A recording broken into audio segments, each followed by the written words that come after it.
بسم اللہ الرحمن الرحیم۔ السلام علیکم دوستو، اس تحریر میں عورت کی بے وفائی کا ذکر کیا جا رہا ہے۔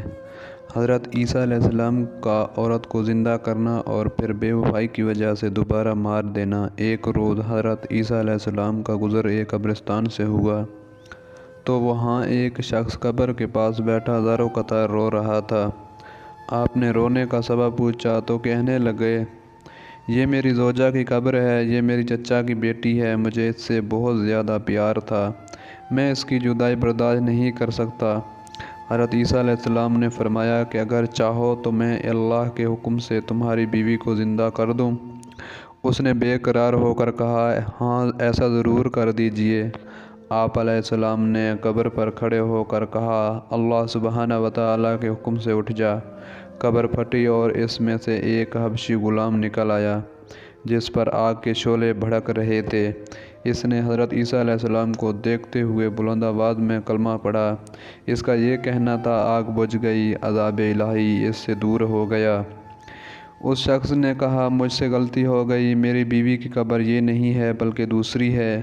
آپ علیہ السلام وہاں تشریف لے گئے اور فرمایا، سبحانہ وتعالیٰ کے حکم سے اٹھ جا۔ قبر پھٹی، اس میں سے حسین و جمیل عورت باہر نکل آئی۔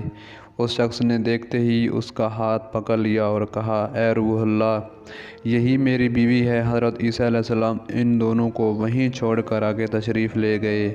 وہ اپنی بیوی سے مل کر بہت خوش تھا۔ کچھ دیر بعد اس پر نیند کا غلبہ ہوا تو وہیں سو گیا۔ اس کی بیوی اس کے قریب بیٹھی رہی۔ اتنے میں وہاں ایک شہزادے کا گزر ہوا۔ شہزادے نے اس عورت کو دیکھا تو وہ اس سے پسند آ گئی۔ عورت کو بھی شہزادہ پسند آ گیا اور وہ اپنے شوہر کو سوتا چھوڑ کر شہزادے کے ساتھ چلی گئی۔ جب اس کی آنکھ کھلی تو اپنی بیوی کو نہ پا کر بہت پریشان ہوا۔ ڈھونڈتے ڈھونڈتے شہزادے کے محل تک پہنچ گیا۔ وہاں اسے اپنی بیوی نظر آئی تو کہا، یہ میری بیوی ہے۔ شہزادے نے کہا، تم جھوٹ بولتے ہو، یہ تو میری لونڈی ہے، یقین نہیں آتا تو اسی سے پوچھ لے۔ یہ سن کر بے وفا عورت نے کہا، ہاں میں تو شہزادے کی لونڈی ہوں، میں تمہیں جانتی تک نہیں، تم مجھ پر بے جا الزام لگا رہے ہو۔ یہ سن کر وہ روتا ہوا محل سے واپس آ گیا۔ کچھ دنوں بعد عیسیٰ علیہ السلام سے ملاقات ہوئی۔ عرض کی، اے روح اللہ، میری بیوی جسے آپ نے زندہ کیا تھا اب شہزادے کے پاس ہے۔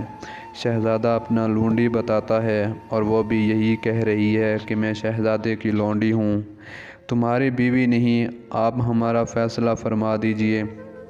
آپ علیہ السلام نے اس عورت سے فرمایا، کیا تو وہی نہیں جسے میں نے اللہ تعالیٰ کے حکم سے زندہ کیا تھا؟ عورت نے کہا، نہیں میں وہ نہیں ہوں۔ آپ علیہ السلام نے فرمایا، ہماری دی ہوئی چیز ہمیں واپس کر دے۔ اتنا فرمانا تھا کہ وہ جھوٹی عورت مردہ ہو کر زمین پر گر پڑی۔ آپ علیہ السلام نے فرمایا، جو شخص ایسے مرد کو دیکھنا چاہے جو کافر ہو کر مرا تھا، پھر اللہ تعالیٰ نے زندہ کر کے اسے ایمان کی دولت سے نوازا، وہ اس حبشی غلام کو دیکھ لے۔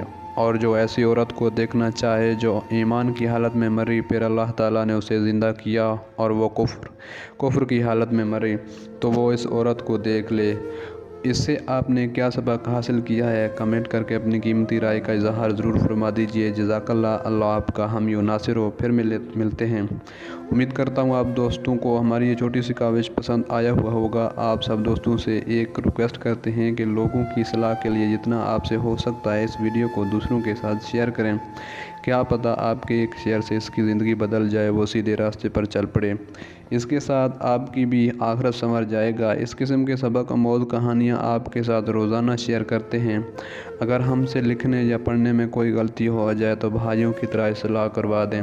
شکریہ۔ اللہ تعالیٰ آپ کا حامی و ناصر ہو۔ زندگی رہی تو پھر ملاقات ہوتی ہے۔ اپنا اور آپ کے ساتھ جڑے ہر انسان کا خاص خیال رکھیں۔ اللہ نگہبان۔ اللہ آپ کا حامی و ناصر ہو۔ والسلام۔